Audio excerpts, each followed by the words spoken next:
मतलब 19 साल से एक भी नई सबमरीन का कॉन्ट्रैक्ट नहीं दिया गया। आज़ादी के बाद भी ब्रिटिश आर्मी जो बनाकर गई थी प्लान, उन्होंने भी सोचा कि इन लोगों को सबमरीन्स की ज़रूरत नहीं पड़ेगी। तो ये सच बात है। आपके पास में बोट्स का नंबर नहीं है, आपके पास जो बोट्स हैं वो पुरानी हैं, आप उनको रिटायर इसलिए नहीं कर पा रहे हो क्योंकि सबमरीन आपके पास में नई बोट्स नहीं है। और इस पूरे time all this while submarines बनानी है या ख़रीदनी है, बनानी है तो किस वेंडर के साथ में बनानी है, इस चीज़ को लेके अभी बातें हो रही हैं। न्यूक्लियर सबमरीन्स को लेकर क्या प्लान है? जो आईएनएस अरिहंत, अरिघात, ये वो सबमरीन्स हैं जो हमने रखी हैं डिटरेंस के लिए। हम चाहते हैं कि गॉड फॉरबिड, हम नहीं चाहते कि हमको कभी भी ये सबमरीन्स यूज़ करनी पड़े।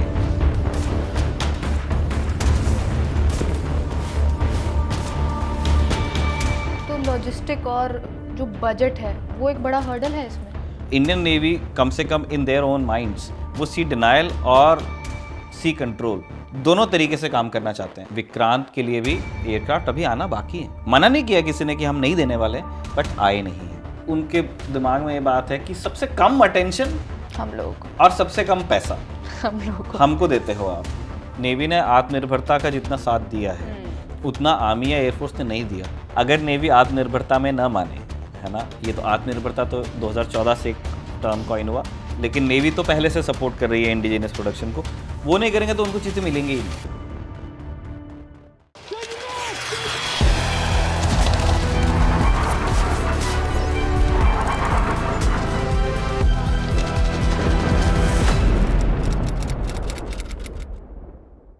फौजी के पिछले कुछ एपिसोड्स में हमने इंडियन एयरफोर्स के फाइटर जेट्स के क्राइसिस के बारे में बात की, खुलकर बात की कि कैसे 42 स्क्वाड्रन्स होने चाहिए लेकिन हमारे पास 31 हैं और उससे भी कम होते जा रहे हैं।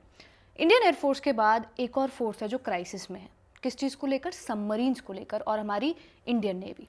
इसमें भी 1999 में एक प्लान बना था जो अब तक थोड़ा बहुत हो जाना चाहिए था, लेकिन वो धक्का स्टार्ट पड़ी, गाड़ी चल रही है। इंडियन नेवी में सबमरीन्स का क्राइसिस है, फ्लीट जो है वो घटी जा रही है। हमारे पास 24 सबमरीन्स होनी चाहिए थी, लेकिन अभी हमारे पास 17 से 19 हैं, जो कि 30-30 साल पुरानी हो चुकी हैं और आने वाले कुछ सालों में रिटायर भी होने वाली हैं। कैसे सबमरीन्स का ये क्राइसिस इंडियन नेवी में आया, क्या क्या फैक्टर रिस्पॉन्सिबल है, और जो प्रिंसेस फोर्स कही जाती है उसके लिए अब तक इतना कुछ क्यों नहीं किया गया सबमरीन्स के मामले में, यही सारी बातों की चर्चा आज के फौजी के एपिसोड में। हेलो, मैं रिया हूँ और मेरे साथ है निखिल। तो शुरुआत इंडियन नेवी यानी कि प्रिंसेस फोर्स से करेंगे।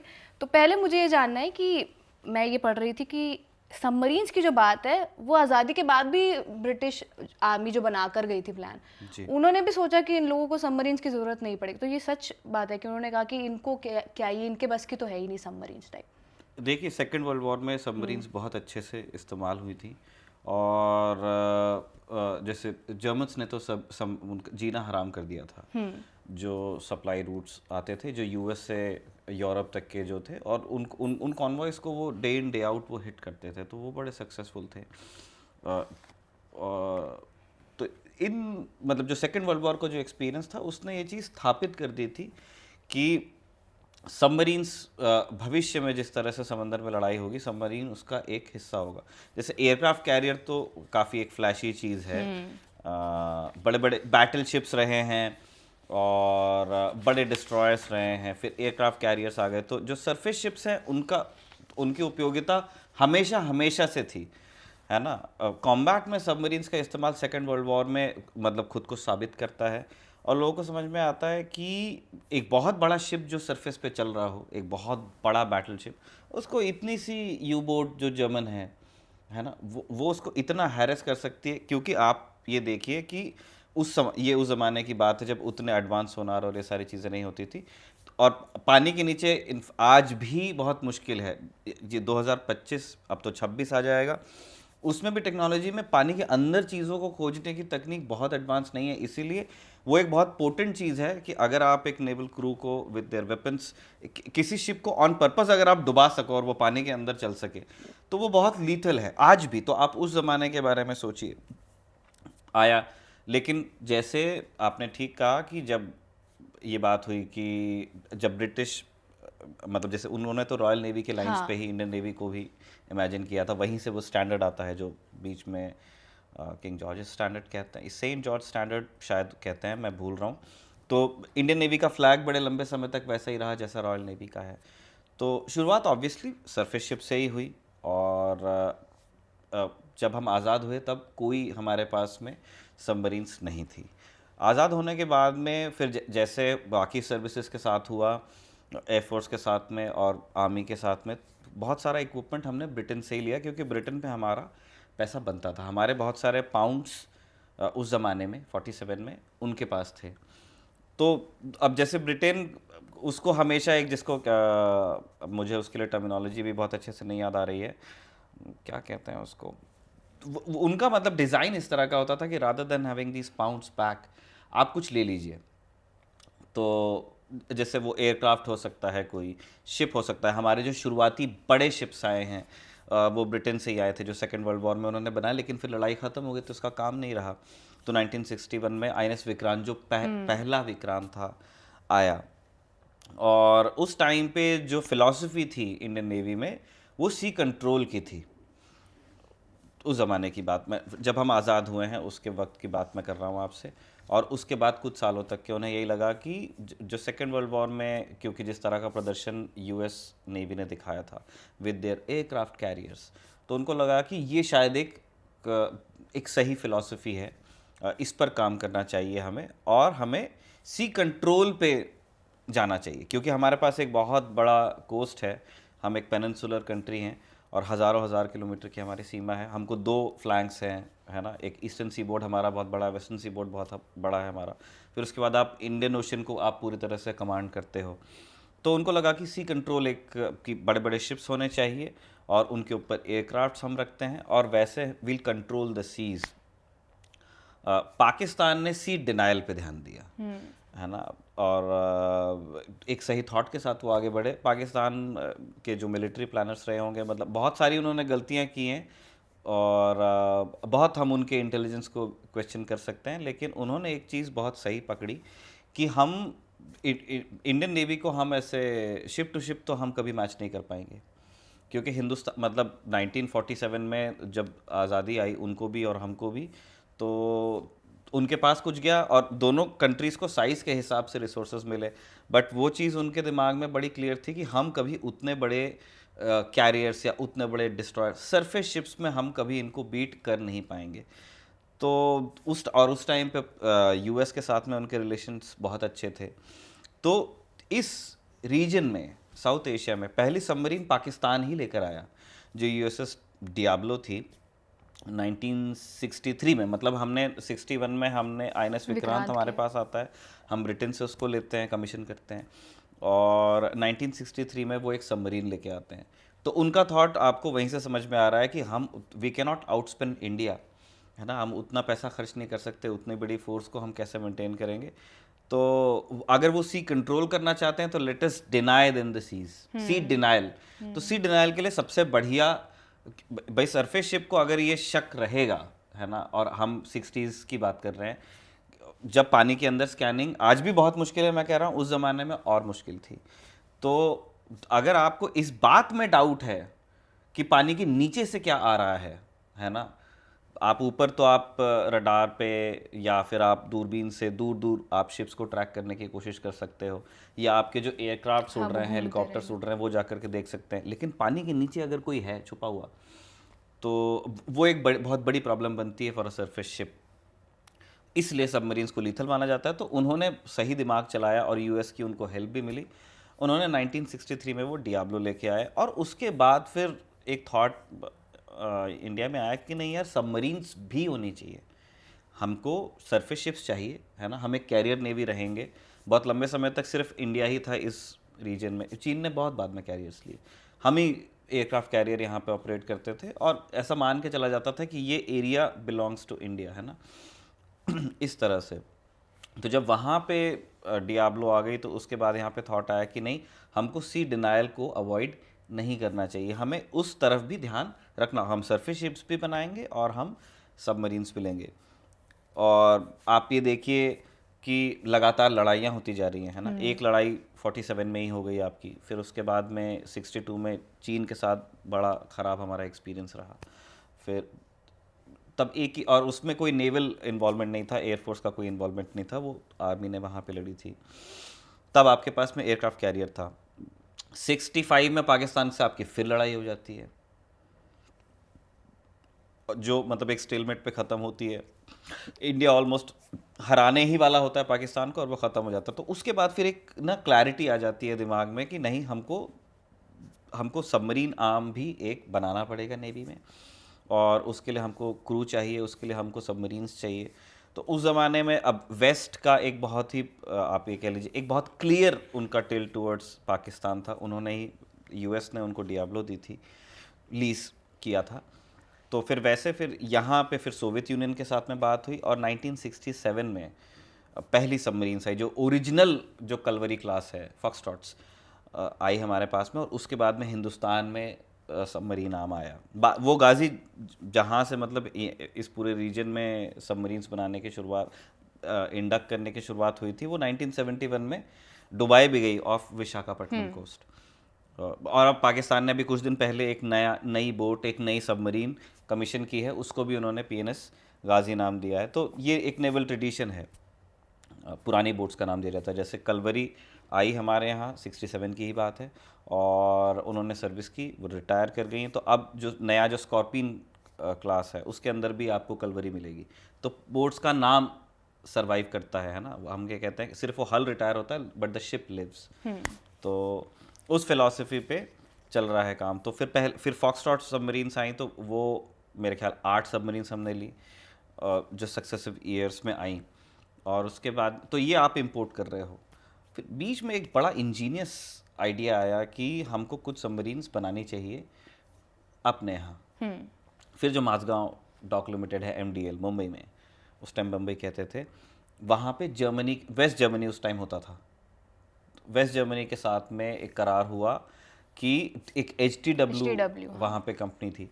तो HTW के साथ में करार हुआ कि HTW MDL के साथ में मिलके सबमरीन्स बनाएंगे। और 6 की बात हुई थी, लेकिन उसमें करप्शन का इल्ज़ाम लग गया। तो फिर Shishumar class submarine, Shishumar class, वो अभी भी नेवी में है, और बहुत अच्छी सबमरीन्स नेवी की मानी जाती हैं, वो बहुत डिपेंडेबल।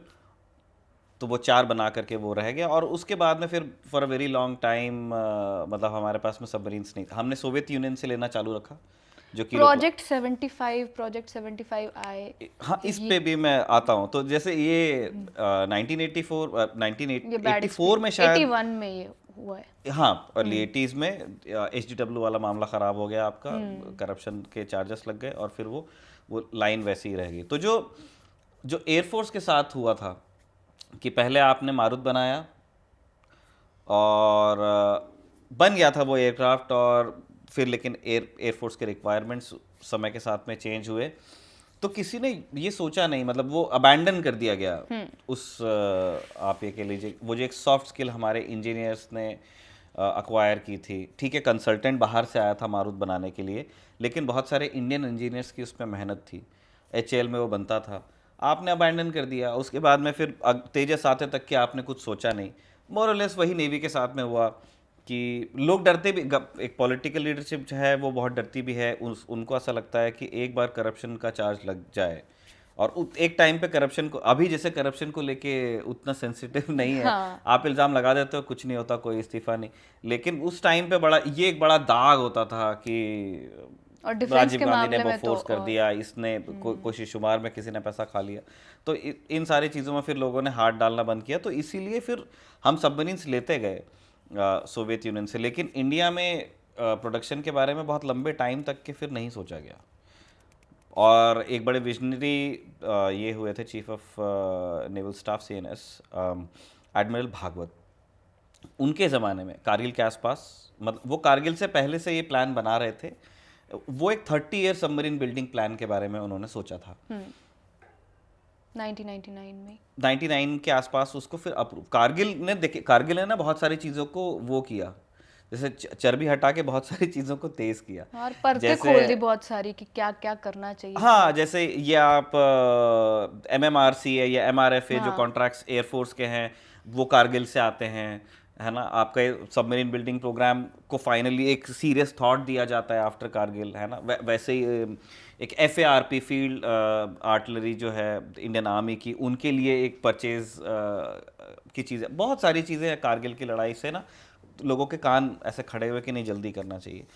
तो 30 ईयर सबमरीन बिल्डिंग प्रोग्राम की बात ये थी कि आपके जब तक के आप ये किलो क्लास सबमरीन्स, अभी हमारे पास में 10 किलो क्लास सबमरीन्स थी नेवी से, जो सोवियत यूनियन से आई, उनको हम इस्तेमाल कर, तो जब तक कि ये और शिशुमार जो हमने जर्मन कोऑपरेशन आप कह लीजिए उसके साथ में हिंदुस्तान में बनाई थी, जब तक ये रिटायर करती हैं, है ना, जो 2030 में सोचा गया था, तब तक के हिंदुस्तान एक 24 सबमरीन्स बना लेगा। तो ये वहीं से आपके ये 75I, 75 अल्फा, 76, ये सब उस मतलब आप उसी प्रोग्राम की संतान इनको मान सकते हो। तो फिर डेलिब्रेशंस हुए और 2006 में जो फ्रांस के साथ में नेवल ग्रुप के साथ में मिलके हमने सबमरीन्स बनाई अगेन, मझगांव डॉक में, मुंबई में 2006 में मेरे ख्याल स्कॉर्पियंस के लिए ये हुआ था, यस, स्कॉर्पियन क्लास के लिए हुआ, और उसके तहत 6 स्कॉर्पियन क्लास सबमरीन्स बनी। उनको अब हम कलवरी बोलते हैं क्योंकि पहली बोट का नाम कलवरी था। तो वो अच्छी बोट्स हैं और वो 6 बनी गई हैं।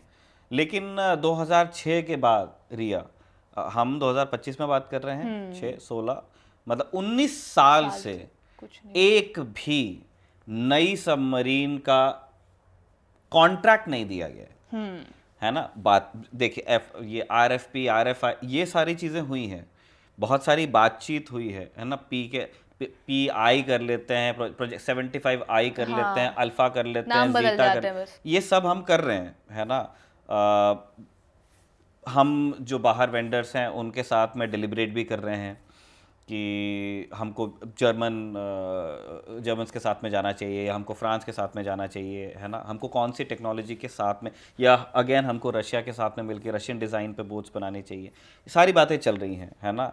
अलग अलग लोगों ने अलग अलग आप ये कह लीजिए कंसोर्शियम्स भी बने 75I के लिए, वो सारी चीज़ें हो रही। लेकिन अभी तक के जो एक्चुअल कॉन्ट्रैक्ट होता है कि हमने आज आपको, जैसे जिसको कहते हैं ना बयाना देना, कि ये आ रखा एडवांस, आपने अभी अब बोट्स बनाना चालू करो, स्टील कटिंग चालू हो गई, ये सब नहीं हुआ है। और सबमरीन एक ऐसी चीज़ है रिया, जो आप जैसे फाइटर जेट, आज का सबसे मॉडर्न फाइटर जेट F-35 है, हाँ। US बनाता है ना। अगर आपको इनसे लेना है तो ये Su-57 ये लोग बेचने को तैयार हैं। ये 2 ही हैं, ठीक।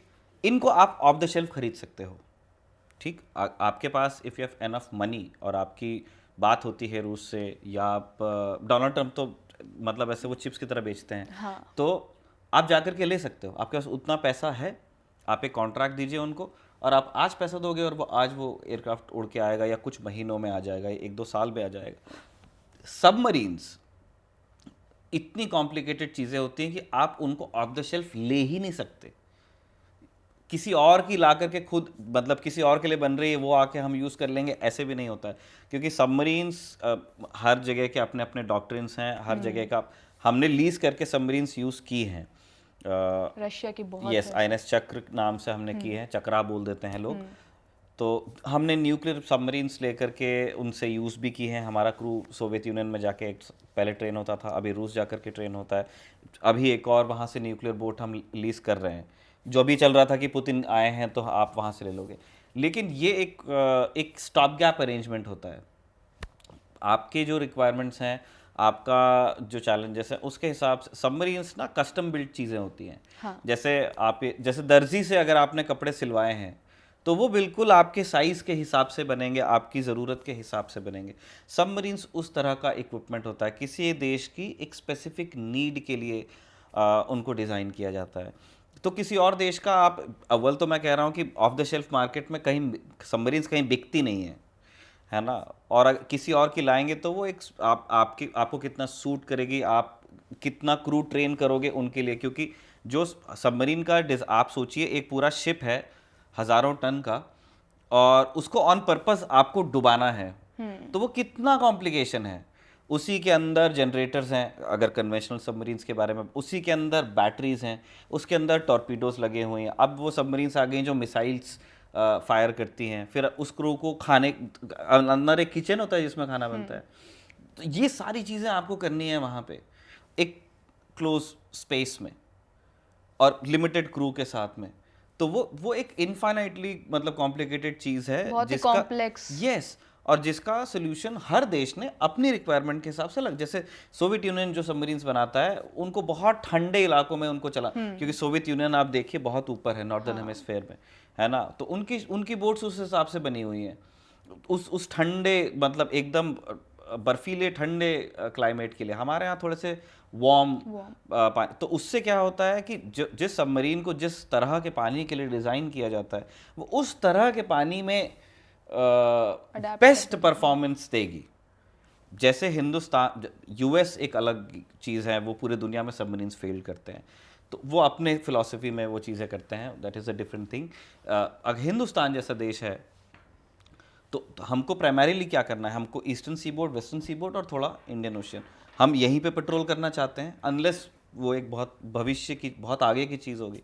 तो हम जब ये किलोस और फॉक्सट्रॉट्स जब लेके आए तो हमारा जो सबमरीन आर्म था उन्होंने काफ़ी कैलिब्रेट किया फिर उन सबमरीन्स को, क्योंकि उस बिहेवियर चेंज होता है। आप पानी के अंदर सॉल्ट का कंटेंट कितना है, पानी के अंदर सिल्ट कितना, इन सारी चीज़ों से सबमरीन का परफॉर्मेंस अफेक्ट होता है, तो हमको अडेप्ट करना पड़ा।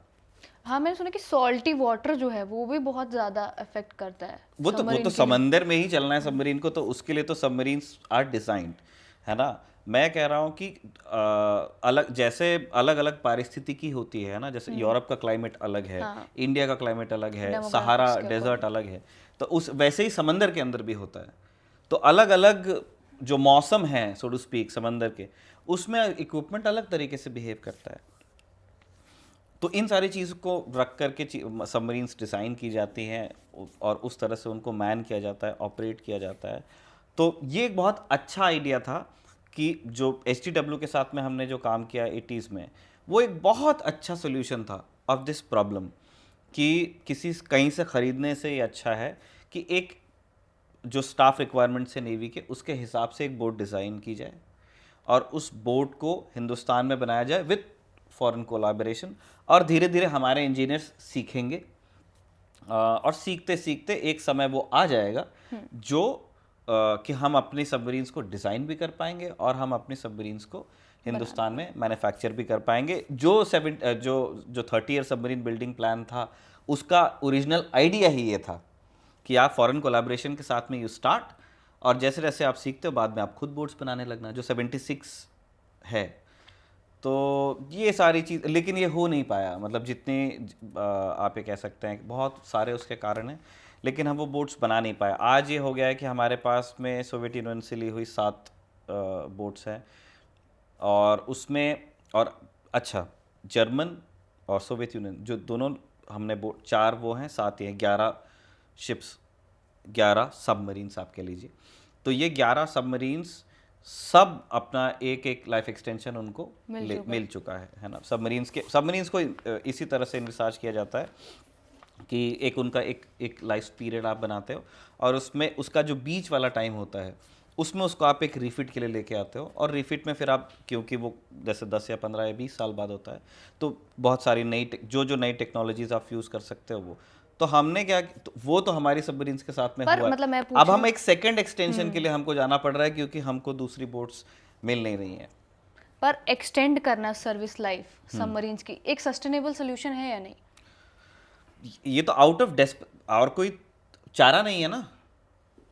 एयरफोर्स के साथ में क्या हुआ, एयरफोर्स, और ये समझने में लोगों को शायद थोड़ा सा आसान हो जाएगा, एयरफोर्स चाहती थी 125 जेट्स आफ्टर कारगिल, ठीक है, तभी MMRC आया, गवर्नमेंट ने एक दिमाग लगाया कि ये चीज़ नहीं हो पा रही है, वो बात उस तरह से आगे नहीं बढ़ रही है, तो 2016 में जाकर के उन्होंने 36 रफाल उन्होंने फ्लाईवे कंडीशन में ले लिए। ठीक किया। होना क्या चाहिए था कि जब तक कि आप ये सारे डिलिब्रेशन कर रहे हो कि 144 लेंगे, 125 लेंगे या 36 लेंगे, फ्रांस से लेके आएंगे, HAL के साथ में बनाएंगे, तब तक आपका जो अपना प्रोग्राम है तेजस, है ना, उसको फ्रक्टिफाई कर जाना चाहिए था। हमने 2016 में रफाल लिए 36, उसके बाद में कोई modern cutting edge technology air force को फाइटर जेट्स नहीं आए। तेजस हमने इंडक्ट किया, अब जा कर के एयरफोर्स चाहती क्या थी, तेजस मार्क 2, हम उनको दे क्या पा रहे हैं, तेजस मार्क 1A। और उस मार्क 1A का पहला जेट, अभी जब मैं आपसे बात कर रहा हूँ तो ये जो 21वीं सदी है उसका चौथाई हिस्सा उड़ चुका है, खत्म हो चुका है, हम 2026 में घुस रहे हैं, ठीक है, नहीं मिला है।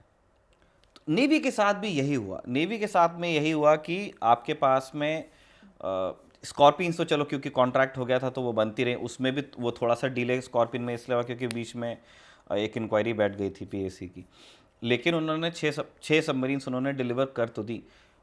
अब ये जब 6 स्कॉर्पियन बन जाएंगी जो इंडियन नेवी के पास में है, तब एमडीएल में क्या काम होगा, जो हमारे सबमरीन के लिए जो लोहा जो स्टील इस्तेमाल किया जाता है और उसको जिस तरह से वेल्ड किया जाता है, ये नीश टेक्नोलॉजी है।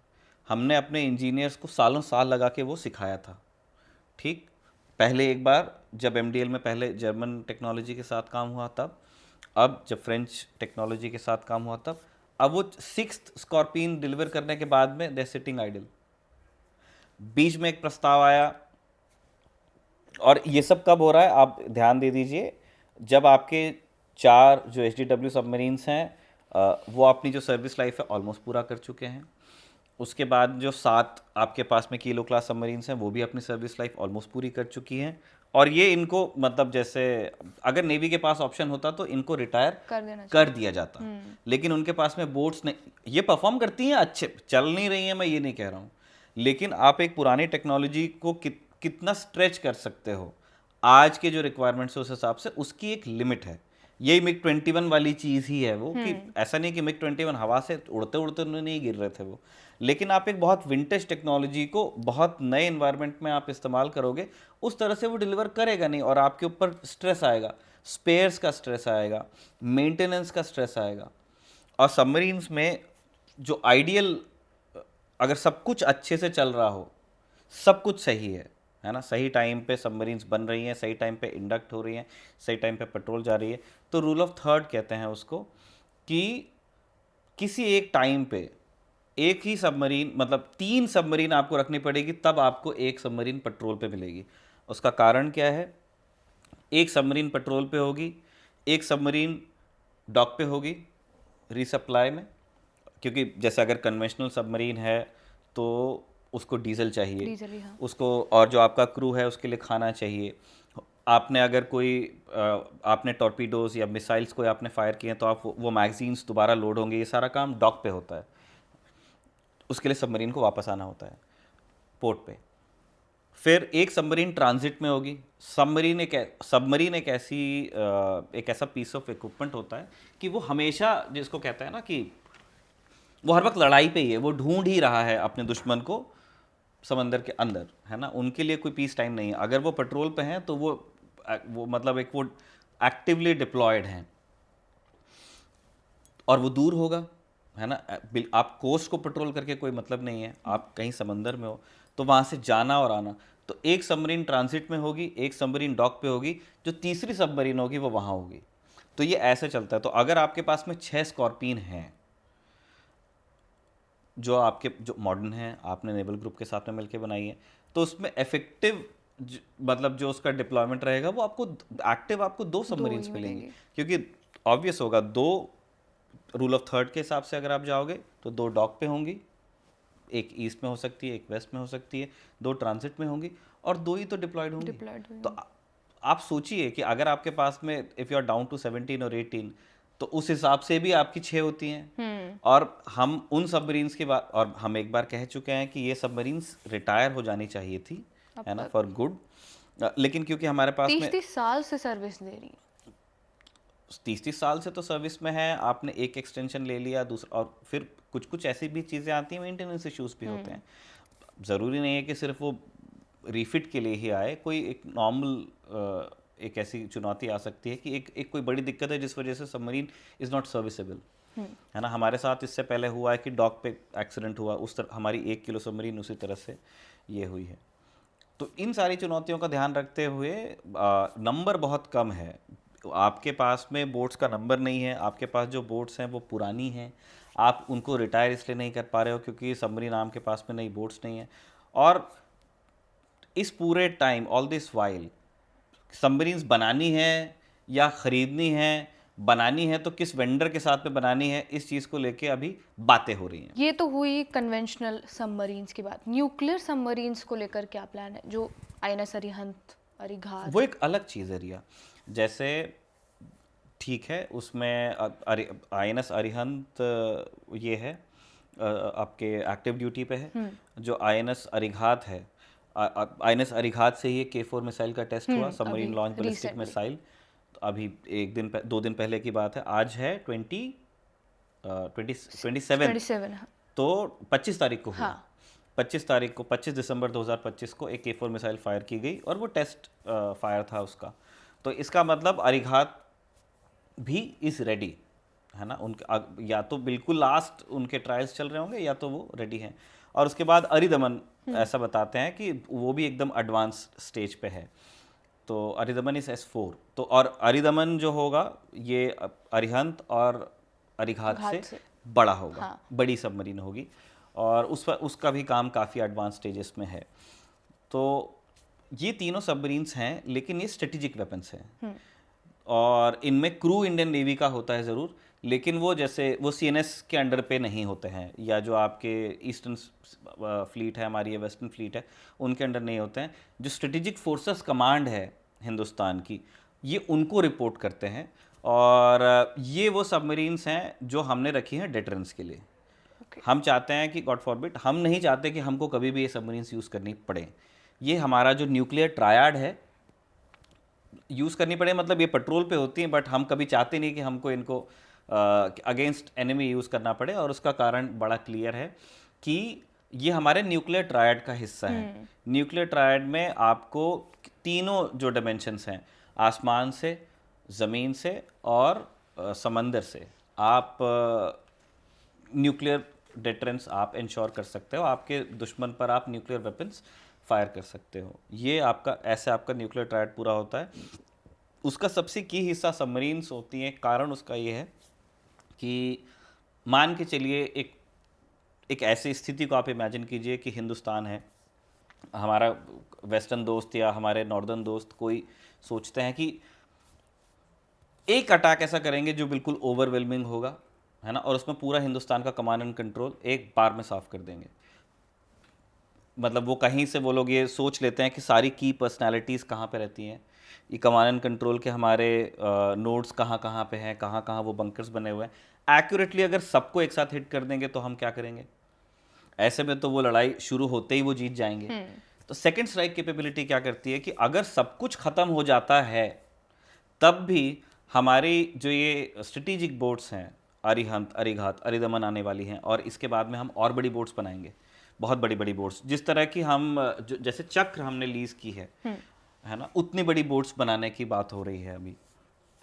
तो ये बोट्स तो पेट्रोल पे होंगी और ये कॉल लेंगी सेकंड स्ट्राइक का कि अगर आया है वहां से तो फिर अगर आप ऑन देयर ओन अपने उसके लिए सिस्टम्स बने हुए हैं। मतलब अगर उनको ये बात पता चलती कि everything has been wiped off, तो उनको मैंडेट है टू स्ट्राइक बैक। तो ये एक तरह से इसको कहते हैं म्यूचुअली अश्योर्ड डिस्ट्रक्शन, कि हिंदुस्तान के ऊपर अगर कोई इतना बड़ा अटैक करने के बारे में सोच रहा है तो वो इस बात को लेके श्योर हो सकता है कि उसको जवाब मिलेगा। आप सब कुछ साफ कर दोगे तभी भी मिलेगा। क्यों? क्योंकि हमारी बोट्स वो न्यूक्लियर बोट्स हैं। हाँ, न्यूक्लियर। उसमें वो न्यूक्लियर रिएक्टर से चलती हैं। उनको उतना शोर पे आने के वो वो बहुत लंबे पेट्रोल्स पे जा सकती हैं, बहुत लंबे समय तक पोर्ट से दूर रह सकती हैं, और वो एट रेडी रहती हैं। AIP सिस्टम भी है उनमें, वो कुछ ना, न्यूक्लियर बोट्स को AIP की ज़रूरत नहीं उनको पड़ती। नहीं ज़रूरत उस पर मैं आता हूँ। ये हम जब 75 आए 76 करेंगे जब, तो अभी मैं ये बता रहा था कि हाँ, अरिहंत हमारे पास में है, INS अरिहंत है, IS अरिघात है, Aridaman is in very advance stages. लेकिन ये नेवल एसेट्स हमको नहीं मानने चाहिए, ये स्ट्रेटेजिक वेपन्स हैं हमारे। तो धरोहर की तरह पे है और उनकी इंपॉर्टेंस भी मैंने आपको बता दी। तो आप उनको इस नंबर गेम में मत लीजिए, नेवी वाले नंबर गेम में नहीं ले सकते हम उनको। ठीक है वो। हमको ये समझना है तो नेवी के लिए पास कौन सी बोट्स है। नेवी के पास में जो आपकी कलवरी क्लास 6 जो 6 स्कॉर्पियन है और 7 किलो क्लास सबमरीन्स हैं और 4 HTW शिशुमार क्लास, ये सबमरीन्स नेवी के पास में है। और नेवी का मैंडेट जो है ना, डिफेंडिंग इंडियाज वाटर्स, तो वो उनको इन सबमरीन से पूरा करना है, ना कि न्यूक्लियर सबमरीन से। तो और इनका रूट भी अलग होता है, इनके लिए जो पैसा आता है वो नेवी के बजट से नहीं जाता है। ये कैबिनेट कमेटी ऑन सिक्योरिटी नहीं डिसाइड करती, ये सब और ऊपर ये सारी चीज़ें होती हैं। इनके लिए अलग ही वो मामला चलता है। इनका बिल्कुल अलग है, मतलब जैसे ये स्ट्रेटेजिक वेपन्स जितने भी हैं आपके, इसीलिए आप देखिए जो डिपार्टमेंट ऑफ एटॉमिक एनर्जी उसका कोई मिनिस्टर नहीं होता, वो PMO के ही पास होता है। तो वो इस तरह, तो वो ना वो डायरेक्ट चैनल से काम चलता है, तो उसको नेवी के बजट से पैसा लाने की ज़रूरत नहीं पड़ती है। उनको उस तरह के नॉर्मल अप्रूवल या जो पार्लियामेंट्री स्क्रूटनी होती है, जैसे स्कॉर्पियन के केस में जो हुई थी, वो इन बोर्ड्स को नहीं फेस करना पड़ता है। इनका सीन अलग है, क्योंकि ये हमारे सर्वाइवल के लिए बहुत ज़रूरी है। तो इसमें हम कोई नेगोशिएशन और ये सब में नहीं पढ़ते हैं, तो जो लगता है हम उसमें देते हैं और वो चीज़ चल रहा है। और एक बड़ी बड़ी सरप्राइजिंग चीज़ है रिया कि हाँ, हमको बहुत हेल्प मिली सोवियत यूनियन से और फिर रूस से, क्योंकि ये प्लान्स बहुत पुराने इंदिरा गांधी के ज़माने से काम चालू हो गया था, जो फिर लेट 90s में बोट्स हमारी बनना चालू होती हैं, CSL में बनती हैं कोचिन में। तो और फिर उसके लिए फिर बाकी आपके बहुत सारी इंडियन कंपनीज भी लगी हुई हैं, कुछ काम उनका गुजरात में होता है, कुछ काम बाकी जगहों पे भी होता है। तो उस तरह से फिर वो एक पूरा बोर्ड बनती है। इंटरेस्टिंग चीज़ ये है कि और सोवियत यूनियन और रूस की हमको हेल्प रही है डिज़ाइन फेज़ में। और आप ये कह सकते हैं कि उन्होंने जो अरिहंत बनाने तक के उन्होंने काफ़ी हैंड होल्ड किया हमें। उसके बाद से फिर काफ़ी इंडियन थॉट और इंडियन डिज़ाइन पे काम चल रहा है। अरिहंत और अरिघात ये काफ़ी सिमिलर हैं। अरिदमन से नई चीज़ें आना चालू होंगी और इसके बाद में जो फिर और जो बड़ी बोट्स बन रही हैं वो तो फिर और मतलब वो पूरी तरह से इंडियन होंगी। आप ऐसा बहुत बड़ा हिस्सा उनके डिज़ाइन का, उनके इक्विपमेंट्स का, मैन्युफैक्चरिंग का इंडियन होगा, ये आप मान के चल सकते हैं। चमत्कार ये है कि हमने न्यूक्लियर बोट्स बना ली हैं, मतलब जो जो स्ट्रेटेजिक बोट्स हैं वो इंडिया में हम बना ले रहे हैं, लेकिन हम कन्वेंशनल सबमरीन्स हम नहीं बना पा रहे हैं, है ना। या फिर हम जो अटैक सबमरीन्स होती हैं, न्यूक्लियर सबमरीन्स, हम वो भी नहीं बना पा रहे हैं। तो ये एक मतलब ये एक सोचने वाली बात है कि इस तरफ ध्यान नहीं दिया गया। बिल्कुल ही बुरे के लिए तैयार है क्या हम लोग, मुझे ऐसा लग रहा है। वो तो है, तो वो तो मैंने कहा भी ना कि वो तो इंडिया के एग्जिस्टेंस को इंश्योर करने के लिए है ना। तो वहाँ काम अच्छे से हो रहा है और अच्छे से हो रहा है, मतलब उसकी भी लोग आलोचना कर सकते हैं, लेकिन वहाँ पे हमारे इंडियन इंजीनियर साइंटिस्ट्स या जो पॉलिटिकल लीडरशिप है उसने परफॉर्म किया है। चाहे अलग अलग, मैं बोल रहा हूँ इंदिरा गांधी के टाइम से चल रहा है, तो जितने प्राइम मिनिस्टर्स आए उन्होंने इस गेम को मतलब बहुत अच्छे से उन्होंने साथ दिया। लेकिन कन्वेंशनल सबमरीन्स को लेकर के हम ना बात ज़्यादा करते रह गए। हमने आइडिया ये था कि 12 सबमरीन्स होंगी पहले इधर और 12 उधर। 30 ईयर सबमरीन बिल्डिंग प्रोग्राम में 24 सबमरीन्स की बात हुई थी, तो 12 फॉरेन कोलैबोरेशन में बनना था और फिर 12 उसमें बननी थी, फिर वो इंडियन डिज़ाइन पे होना था। फिर जब हुआ नहीं, आप 6 स्कॉर्पियन पे रह गए और टाइम के साथ में फिर लोगों का दिमाग चेंज होता है, तो फिर उसमें आइडिया आया कि इन 24 में से 6 न्यूक्लियर अटैक सबमरीन्स होंगी। अरिहंत एक न्यूक्लियर सबमरीन है, लेकिन आप उसको एक बड़े बॉम्बर की तरह सोच सकते हो, है ना। उसका साइज़ है और साइज़ है इसीलिए फिर उतनी वो मनूवरेबल नहीं होती। क्या डिप्लॉय करने से कितना खतरा है उससे मेरे को, मतलब दुश्मन के हिसाब से? दुश्मन के लिए एग्जिस्टेंस का खतरा है वो। अगर अरिहंत और अरिघात, बाद में अरिदमन, ये अगर पेट्रोल पे हैं तो इनको चाइना, पाकिस्तान, जो भी मतलब जिनके दिमाग में इंडिया को लेके कोई थॉट आता है, उनको हमेशा ही ध्यान रखना है इस चीज़ का कि कहीं एक बोट कहीं घूम रही है पानी के नीचे, पता नहीं कहाँ, एंड दे कैन स्ट्राइक। तो वो तो उस लेवल की चीज़ है। लेकिन जो ब्रेड एंड बटर वाली जो चीज़ है, जो नेवी को मैंने पहले भी कहा था कि ये उस तरह की बोट्स हैं जिनको हम इस्तेमाल ही नहीं करना चाहते हैं। हम चाहते हैं कि कभी वो नौबत ही ना आए। तो बाकी चीज़ें कैसे होंगी, बाकी हम अपने वाटर्स को कैसे डिफेंड करेंगे, जो चीन का प्रेशर आ रहा है उसको, जो पाकिस्तान लगातार बोट पे बोट इंडक्ट कर रहा है, उसके लिए हम क्या करेंगे। वहाँ पे आपकी कन्वेंशनल सबमरीन्स काम आती हैं, या न्यूक्लियर सबमरीन्स काम आएंगी। न्यूक्लियर अटैक सबमरीन्स भी होती हैं। यूएस उसमें उस टेक्नोलॉजी में लीडर है और चीन ने अच्छी अटैक सबमरीन्स बनाई हैं। तो सीन ये है कि आप चाहते हो कि बोट्स हों। अब वो बोट्स कैसी हो और उनको कैसे बनाया जाए, उसको लेकर के चीज़ें चेंज होती। तो 24 सबमरीन्स की पहले बात हुई थी और 24 की 24 कन्वेंशनल थी। फिर एक आइडिया आया कि इसमें से 6 न्यूक्लियर अटैक सबमरीन्स होंगी। ये एक नॉर्मल अटैक सबमरीन होगी बट न्यूक्लियर प्रपल्शन के साथ में, ताकि इनको, जैसे सबमरीन का सबसे बड़ा, सबमरीन के नाम में है सबमरीन, वो डूबा हुआ एक शिप है। अगर उसको किसी चीज़ के लिए सरफेस करना पड़े तो उसका ना, मतलब वो लॉजिक डिफाई हो जाता है फिर। मतलब उसका जो स्टेल्थ वाला जो एलिमेंट है वो पूरी तरह से ख़त्म है। जब सबमरीन स्नॉकल करती है हवा लेने के लिए, अगर वो ऊपर आ जाए तो फिर उसका कोई मतलब नहीं रहा, है ना। वो एक्सपोज्ड है, दुश्मन उसको देख सकता है, ट्रैक कर सकता है ना। जो दुश्मन में जो आप डर चाहते हो कि कहाँ है पानी में, वो चीज़ उसकी चली जाती है। इसलिए एक ऐसी सबमरीन सब लोग चाहते हैं जो ज़्यादा से ज़्यादा समय पानी के अंदर रह सके।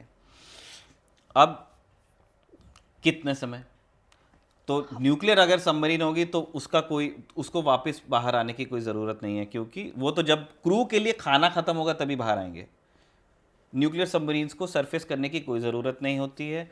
वो समंदर के अंदर ही वो साफ़ पानी बना लेते हैं, उसके लिए उनके पास होता है। समंदर के पानी से वो ऑक्सीजन निकाल करके सप्लाई कर देते हैं बोट्स में, उनके पास ये टेक्नोलॉजी होती है। उनका लिमिटेशन सिर्फ क्रू है। पर वो ऊपर क्यों नहीं, मतलब वो क्या सिस्टम है उन लोगों का कि उनको ऊपर आने की जरूरत ही नहीं पड़ती? उन्होंने ऑनबोर्ड इक्विपमेंट रखे हुए हैं। सबमरीन का अगर सबमरीन सरफेस कर रही तो उसका पॉइंट खत्म हो गया ना। जैसे आप एक नॉर्मल शिप सोचो, क्या आप ऐसे शिप के बारे में सोच सकते हो जो डूब जाए?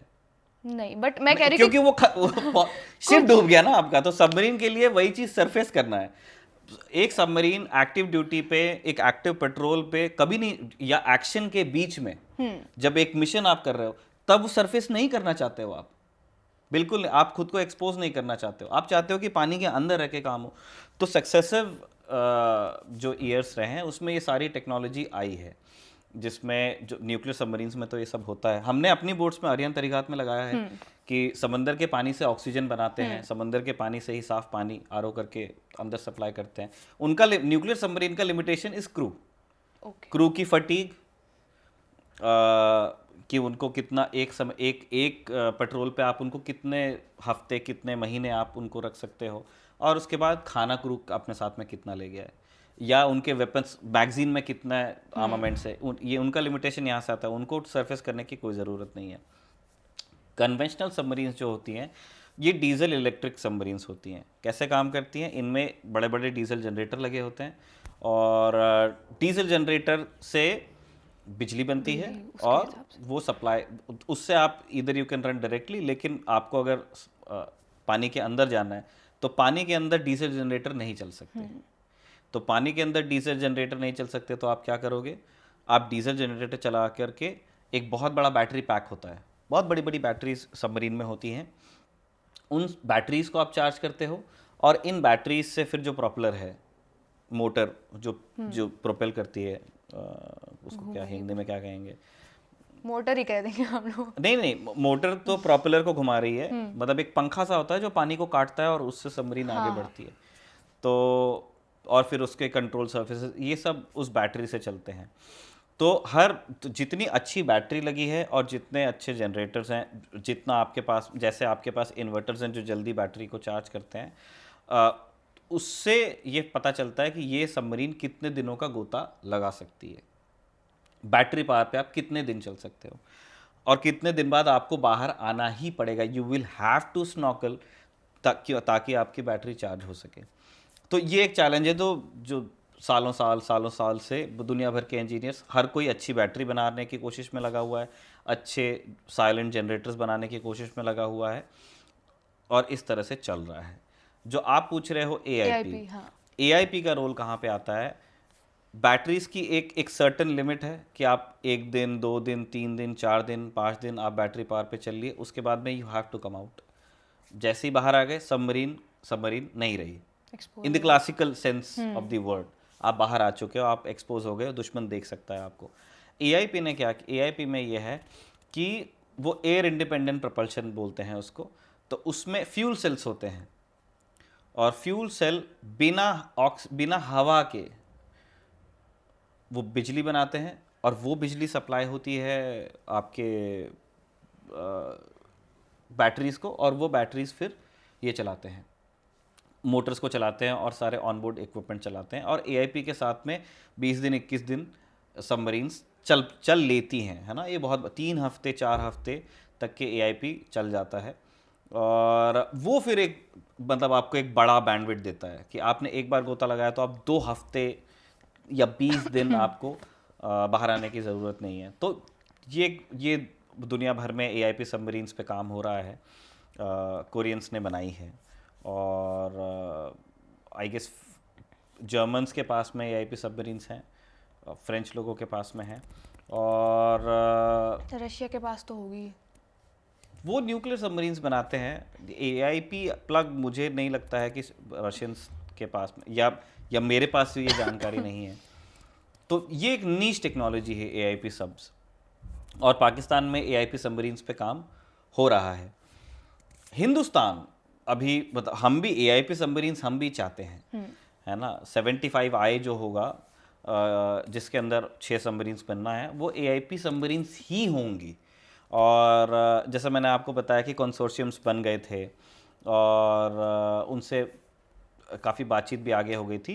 तो कौन सा वेंडर आइडेंटिफाई किया जाएगा ये था, तो उसके अंदर जर्मन सिस्टम आइडेंटिफाई किया गया है थीसन ग्रुप का, TKMS जो थीसन ग्रुप मरीन है, उनके साथ में मिलकर के ये सबमरीन्स बनेंगी और MDL में ही इनको बनना है। लेकिन उसमें कुछ काम ऐसा लगता है कि अभी बाकी है, वो एक एक्चुअल उनका फाइनल कॉन्ट्रैक्ट उनको नहीं मिला है अभी, और वो मिलने के बाद में उनको कुछ टाइम लगेगा क्योंकि उनके पास में जो एआईपी है वो इंडिया एआईपी उनके पास में है और सबमरीन का एक जनरल डिज़ाइन उनके दिमाग में है। लेकिन जो स्टाफ रिक्वायरमेंट्स हैं कि नेवी एग्जैक्टली कैसी सबमरीन चाहती है, कितने दिन पानी में रहने वाला एआईपी चाहती है, हम क्रू कितना सोच रहे हैं, किस तरह के हथियार सोच रहे हैं, किस तरह का सोनार सोच रहे हैं, इन सारी चीज़ों को डिज़ाइन करने में उनको 1-2 साल लग जाएंगे फाइनल कॉन्ट्रैक्ट मिलने के बाद में, और फिर उसके बाद वो प्रोडक्शन शुरू होगा। तो वो एक बहुत लंबी चीज़ है। मैं अभी एडमिरल ठाकरे ने बात की है संदीप उन्नीसन से, उनके चैनल पे चक्रा न्यूज़ करके है, उस बहुत अच्छे से उन्होंने एक्सप्लेन किया है कि अगर आज चालू करते हैं तो 2032 में 2038 में क्या नाम 6 के 6 सबमरीन्स डिलीवर होंगी। तो लॉजिस्टिक और जो बजट है वो एक बड़ा हर्डल है इसमें। बजट से ज़्यादा मुझे लगता है कि मतलब इनडिसीजन वाली चीज़ रही है, क्योंकि नेवी के जैसे नेवी के दिमाग में कुछ है, गवर्नमेंट के दिमाग में कुछ है, और एक टाइम पे नेवी को इस चीज़ के लिए बहुत ही बिरेट भी किया जाता था। सक्सेसिवली मैंने ये देखा है कुछ टाइम पे, अभी कुछ लोग इस दुनिया में नहीं है तो नहीं नाम लेना चाहिए, एक ओपनली इस तरह के स्टेटमेंट्स दिए जाते थे कि नेवी को ये सोचना पड़ेगा कि आपको सरफेस शिप्स चाहिए या आपको सबमरीन्स चाहिए, आपको आपको एक और एयरक्राफ्ट कैरियर के लिए जाना है या आपको सबमरीन्स के लिए जाना है। अब ये नेवी के लिए एक इम्पॉसिबल चॉइस है। इंडियन नेवी कम से कम इन देयर ओन माइंड्स वो सी डिनायल और सी कंट्रोल दोनों तरीके से काम करना चाहते हैं। पाकिस्तान में एक कॉल, वो उनको एयरक्राफ्ट कैरियर नहीं बनाने, वो सबमरीन्स बनाते हैं। हम दोनों तरह से सोच रहे हैं। तो अगर मुझसे अगर कोई पूछे कि निखिल आपको आपका राइट हैंड अच्छा लगता है या आपको आपका लेफ्ट हैंड अच्छा लगता है, ये एक इम्पॉसिबल चॉइस है। लेकिन ये नेवी को बार बार बोला जाता था। जो एनुअल नेवल प्रेस कॉन्फ्रेंस होती थी उसमें CNS हर बार आकर के बोलते थे कि नहीं, हमको एक IAC-2 मतलब जो अगला एयरक्राफ्ट कैरियर होगा, हमें उसके लिए जाना है, हम एक और एयरक्राफ्ट कैरियर चाहते हैं। क्यों? क्योंकि INS विक्रमादित्य जो है उसके कुछ इश्यूज़ रहे हैं, जिस तरह का हमारा इन्वेस्टमेंट था, और मतलब एक उतना मज़ा नहीं आया है ना, उतना पैसा लगाने के बाद में, उतना टाइम उतनी एनर्जी लगाने के बाद में, और जो उसके साथ जो फ्लीट है MiG-29 केस, उससे जो हमारी एक्सपेक्टेशन है वो पूरी नहीं हुई। तो फिर ये दिमाग आया कि और आईएनएस विक्रमादित्य जो है वो एक हेलीकॉप्टर कैरियर था, और उसको फिर हमने ख़रीदा, और हल को ख़रीद करके और फिर उसको रेट्रोफिट करके उसको एयरक्राफ्ट कैरियर बनाया गया। तो ये एक नेवी के दिमाग में था कि अगर हम फ्रेश कैरियर के लिए जाएंगे जिसमें ये सारे इश्यूज नहीं होंगे कि आपकी लिफ्ट्स कहाँ पे हैं। जैसे विक्रमादित्य में एक लिफ्ट शायद उनके उस पे है, डेक पे, वहाँ जहाँ से एयरक्राफ्ट टेक ऑफ करते हैं। तो if you are operating your lifts, तो उस टाइम पे आप लैंडिंग्स नहीं हो सकती, ना आप एयरक्राफ्ट लॉन्च कर सकते हो। इस तरह के उनके इश्यूज हैं। जो आपने जो फ्रेशली डिज़ाइन एंड बिल्ट जो आईएनएस विक्रांत हमने खुद बनाया है, उसमें ये सब नहीं है। एक लिफ्ट का साइज़ आप छोड़ दीजिए, तो उसको एक प्रॉपर एयरक्राफ्ट कैरियर की तरह ही सोचा गया था, और वो एयरक्राफ्ट कैरियर ही बनाया गया। और बाय द वे उसके लिए अभी भी है ना, जो हम रफाल मरीन जो लेना चाहते हैं वो अभी आया नहीं है। हमने मतलब प्राइस वाइज को लेकर के फाइनलाइज चीज़ें होने की है। गवर्नमेंट ने अपनी इंटेंट बता दी है, उन्होंने एक बजट भी सोच लिया है, सब कुछ अप्रूव हो गया है, लेकिन एयरक्राफ्ट अभी नहीं आए हैं। तो बार बार बोलते थे कि आपको अगर अभी, तो ये अभी की स्थिति है, और मैं आज से 3-4 साल पहले के स्टेटमेंट्स बता रहा हूँ। बड़े बड़े बड़े सीनियर लोग आकर के कहते थे, है ना, कि आप सोचिए कि आपको एयरक्राफ्ट कैरियर चाहिए या आपको सबमरीन्स चाहिए, दोनों साथ में नहीं हो सकता है। और वो मैंने बताया था आपको कि दो हाथों वाली चीज़ है।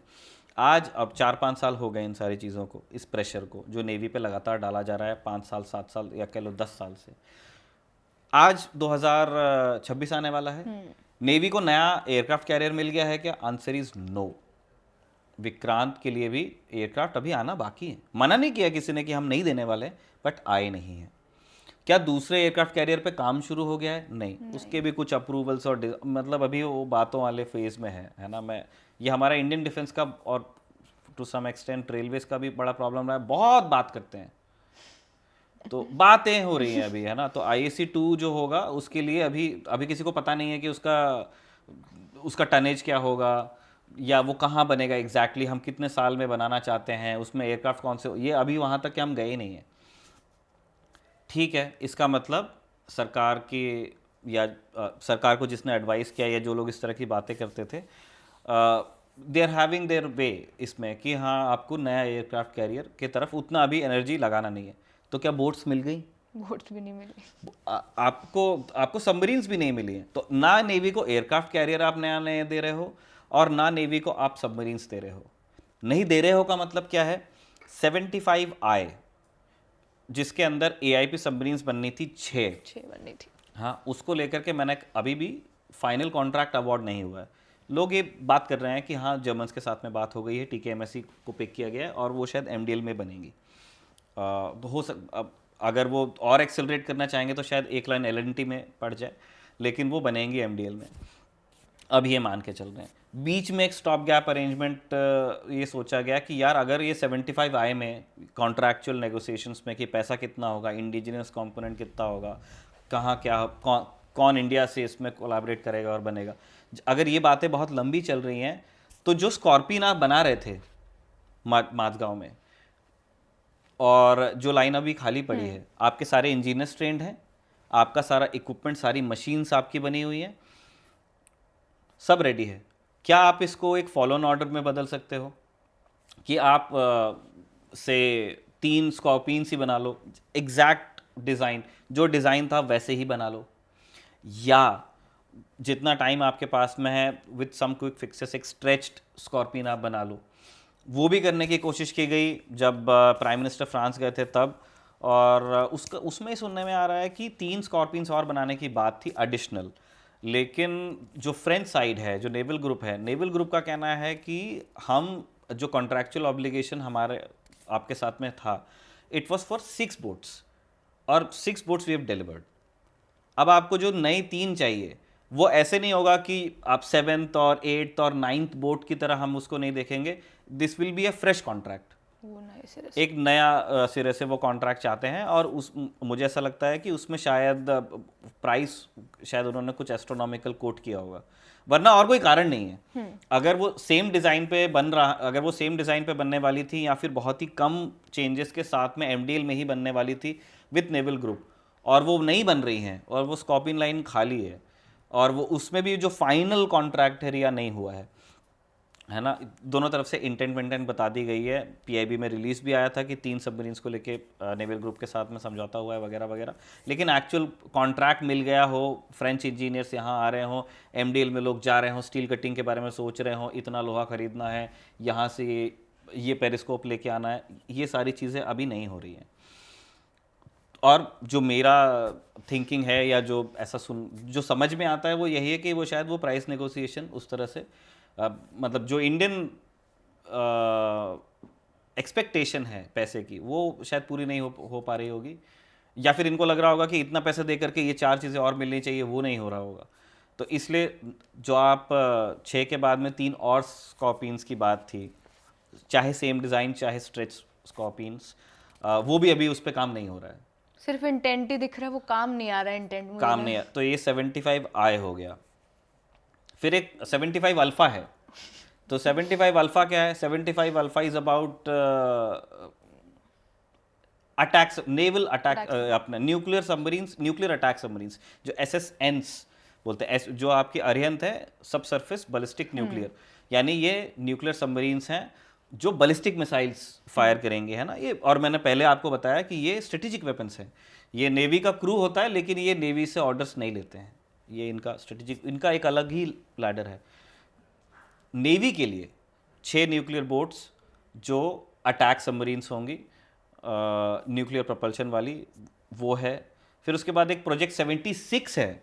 तो प्रोजेक्ट 76 में प्रोजेक्ट 76 क्या है? प्रोजेक्ट 76 है कि जैसे अभी फ्रांस के नेवल ग्रुप के साथ में बना रहे थे 75 में, 75 आई में थीसन ग्रुप के साथ में बनाएंगे, जर्मन कोलैबोरेशन के साथ में। 76 will be an Indian design और इंडियन मैन्युफैक्चरिंग। तो लेकिन ये अभी हिला हुआ है, नहीं ऐसा नहीं है, काम चल रहा है। जैसे 75 आई को लेके काफ़ी एडवांस स्टेजेस में है, लेकिन जैसे मैंने कहा फाइनल कॉन्ट्रैक्ट अवार्ड नहीं हुआ है। बाकी आपकी जो ये न्यूक्लियर अटैक सबमरीन्स हैं और प्रोजेक्ट 76 है, ये अभी बहुत अर्ली स्टेजेस में है। तो अगर आप आज चालू करोगे, मतलब जैसे दिसंबर 2025 है ना, एडमिरल ठाकरे के ही एग्जाम्पल्स को कोट अगर हम कर देते हैं, उन्होंने कहा था कि 75 आई इफ अगर अभी आता है, स्टार्ट होता है तो 2038 बोल रहे हैं वो। बहुत बड़ा टाइम है फिर भी। मतलब आज कर लेंगे तो 75 आए, और 75 अल्फा जिसमें आप न्यूक्लियर अटैक सबमरीन बनाओगे, और उसमें 76, तो इसमें तो फिर और हम आगे, तो आप सोचिए ना 2038 कहाँ है? उसकी तो किताब ही नहीं खुली है अभी मुझे। मतलब जो वो होने वाला 2047 का जो विकसित भारत हम सोच रहे हैं, उसमें मुझे नहीं लगता कि नेवी के पास में उतनी सबमरीन्स होंगी जितनी हम चाहते हैं, या जो हमारा ये है। तो अभी एट प्रेजेंट वही है कि बस काम चल ही रहा है, नेवी को चलाना पड़ रहा है। जो जैसे आपने प्रिंसेस सर्विस कहा था, लेकिन again coating from Sandeep Unnithan, वो सिंड्रेला सर्विस बोलते हैं कि कि सब सिंड्रेला थी, मतलब बाद में उसके साथ बहुत अच्छा होता, लेकिन वो आती तो गरीब परिवार से बेचारी। तो वही नेवी का हाल, उसको नेवी में ये एक लोगों के दिमाग में है बात, ये जितने नेवल ऑफिसर्स देख रहे हैं उनसे माफ़ी के साथ मैं कह रहा हूँ कि एक उनके दिमाग में ये बात है कि सबसे कम अटेंशन हम लोगों को और सबसे कम पैसा हम लोगों को हमको देते हो आप, और उसमें फिर एक्सपेक्टेशन है कि ब्लू वाटर नेवी बनना है और चाइना को भी काउंटर करना है ना, पाकिस्तान कराची को भी लॉक कर देना है। ये सारी चीज़ें एक साथ नहीं हो सकती हैं, और बाकियों को एमसीक्यू मिलते हैं, हमें 2 ऑप्शन बस ये। नहीं तो फिर इनके लिए ये नेवी के साथ में देखिए, to be serious about this, navy ने आत्मनिर्भरता का जितना साथ दिया है उतना आर्मी या एयरफोर्स ने नहीं दिया। उसका सबसे बड़ा कारण भी यही था कि अगर नेवी इंडिजीनियस प्रोग्राम्स में, जैसे जो डिस्ट्रॉयर्स हम बनाते हैं इंडिया में अब ज़्यादातर शिप्स इंडिया में ही बनते हैं, या उसमें कुछ हो सकता है, मतलब एयरक्राफ्ट कैरियर तक हम हिंदुस्तान में बना रहे हैं, न्यूक्लियर शिप्स भी हम हिंदुस्तान में बना रहे हैं, कुछ टेक्नोलॉजीज हम बाहर से लेके आ जाते हैं, लेकिन ऑफ द शेल्फ नेवी के लिए चीज़ें अब नहीं ली जाती। तो उसमें तो एक चीज़ इससे ये समझ में आती है कि नेवी बड़े साफ मन से आत्मनिर्भरता या जो इंडिजिनाइजेशन है ऑफ डिफेंस प्रोडक्शन उसमें इंटरेस्ट लेती है। उसकी एक दूसरी रियलिटी ये है कि अगर नेवी आत्मनिर्भरता में न माने, है ना, ये तो आत्मनिर्भरता तो 2014 से टर्म कॉइन हुआ, लेकिन नेवी तो पहले से सपोर्ट कर रही है इंडिजिनस प्रोडक्शन को। वो नहीं करेंगे तो उनको चीज़ें मिलेंगी ही नहीं, क्योंकि उनके लिए कोई चीज़, एक तो नेवी, अब जैसे aircraft carrier you can not buy, वो कहीं मिलता नहीं है, या डिस्ट्रॉयर ऐसे कोई आपको बेचेगा नहीं। होता है दूसरे डॉक्स विदेश में, आप you can place N order, लेकिन आप ऐसे उठा के नहीं ला सकते। Same with submarines. तो फिर नेवी को साथ देना पड़ता भी है कि this is the only way हमको कुछ शिप्स मिल जाएंगे। तो ये उनकी स्टोरी है। स्टोरी मुझे तो उसमें वो सिंड्रेला सर्विस इसलिए नेवी को बोलते हैं कि बेचारी को जो उसको मिलता है उसमें संतोष करना पड़ता है। और वही, और विद इन नेवी जो सबमरीन नाम है वो सिंड्रेला सर्विस के अंदर एक सिंड्रेला सर्विस है। बस इस तरह से चीज़ें हो जाती हैं, जो बस अपने सही टाइम आने का बस वो इंतजार कर रही है, मुझे लगा। उनको वेट ही करना पड़ रहा है उसका, और कुछ चीज़ें हो नहीं पा रही। नेवी के साथ सबसे अनफॉर्चुनेट चीज़ यही है कि मुझे नहीं पता कि नेवी में कितना कंपटीशन है between surface arm and submarine arm. वो जो नेवी को बेहतर जानते हैं वो लोग उस पर टिप्पणी कर सकते हैं, बट ये है कि ऑल इन ऑल नेवी को ही हम वो अटेंशन या बजट या वो जो थ्रस्ट है नहीं दे पा रहे हैं। हम उनको बहुत ही लूज लैंग्वेज में बोल देते हैं कि या तो आप एयरक्राफ्ट कैरियर्स ले लो या तो आप सबमरीन्स ले लो। ना उनको एयरक्राफ्ट कैरियर मिलते हैं, ना उनको सबमरीन्स मिलती हैं। जो एयरक्राफ्ट कैरियर मिल गया है उसके लिए उनको एयरक्राफ्ट नहीं मिलते हैं। तो अभी INS विक्रांत पे हम MiG-29 केस उड़ा रहे हैं। तो बीच वाले बच्चे वाला वो हो गया है, जैसे बड़ा भाई सबसे छोटा, उनके साथ में ये होगा, मतलब ये। और आपको इस बारे में सोचना पड़ेगा कि जो PLAN जो है, जो चाइना की नेवी है, PLA नेवी, उन्होंने मतलब वो जिस रेट पे एयरक्राफ्ट कैरियर्स बना रहे हैं और जिस रेट पे वो सबमरीन्स बना रहे हैं, वो पाकिस्तानियों को भी बहुत हेल्प कर रहे हैं। उसने US को परेशान किया हुआ है। US को, जो दुनिया जो अगर इकलौती सुपर पावर है जिसको हर कोई, वो लोग चिंतित हैं कि यार ये क्या हो रहा है। और हम भी चिंतित हैं, मतलब बोलने में हम चिंतित हैं, लेकिन हम काम में चिंतित नहीं दिख रहे हैं। वही सारी चीजें, नेवी की पूरी स्टोरी मुझे लगता है हमने बताई। नेवल आर्म का मतलब मैं हमारी कोशिश रही कि कम कॉम्प्लिकेट करके ये चीजें, जितनी आसान तरीके से उनकी जो दिक्कतें हैं या जो भी मुश्किलें हैं वो जनता के सामने रखी जाए। आपको ये एपिसोड कैसा लगा हमें कमेंट करके ज़रूर बताएं। तब तक के लिए bye bye from Riya and from Nikhil.